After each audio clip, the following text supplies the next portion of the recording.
begin tonight with developing news from our nation's capital, where members of our South Texas Military Task Force are meeting with congressmen and military leaders. Yeah, they're trying to ensure that no more job cuts are made at the Corpus Christi Army Depot, which contributes at least $1.6 billion to our economy. Michael Gibson spoke with some of those task force members as the military looks at making changes in its strategies and equipment. And Michael, I understand that the mayor and others have been there lobbying to try to save jobs. That's exactly right. The Army's transformational plan is shifting away from aging aircraft and cutting parts of the helicopter fleet, as drones are apparently going to take on a bigger role. That has local leaders, of course, worried about CCAD's future.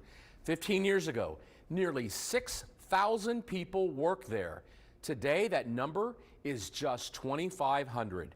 That's why the mayor and the South Texas Military Task Force are in Washington pushing hard ahead of a key Senate Defense Appropriations Committee meeting coming up on July the 29th.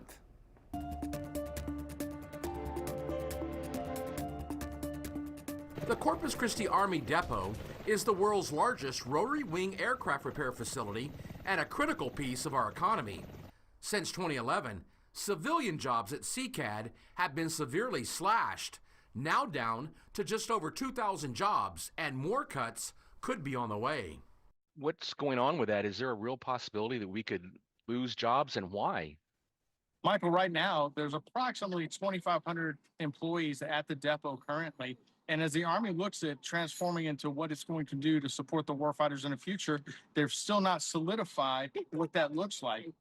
In our advocacy here with our elected officials, the goal is to ensure funding and equipping these facilities that CCAD needs to ensure its viability in the long-term future, no matter what transformation process takes place.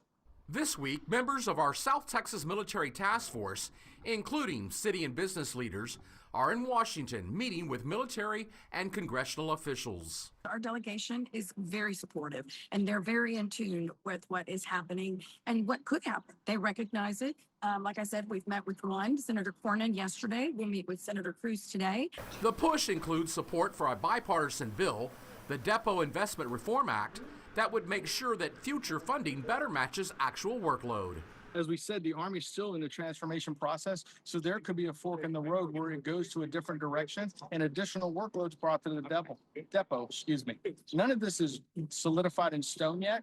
Councilman Mark Scott is hoping that something can be done to bring more business opportunities to the depot, because losing 3,400 jobs in 15 years has been tough to watch. What's happening is that the Army is deciding what they're going to do with their helicopters. And the risk is, if they have 10 helicopters, then we're repairing 10 helicopters. If they decide to go down to 5, well, then you're only repairing half the number of helicopters. So it's really it's a federal issue that's impacting local employment.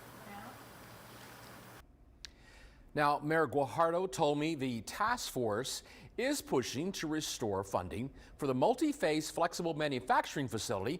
That's a key upgrade which would modernize CCAD and prep it for future aircraft platforms. She says Pentagon meetings confirmed the Army plans to keep investing in its helicopter fleet with a goal of trying to steer more of that work here to Corpus Christi. That, she says, should help stabilize CCAD's workforce in the future. Mike, Leslie?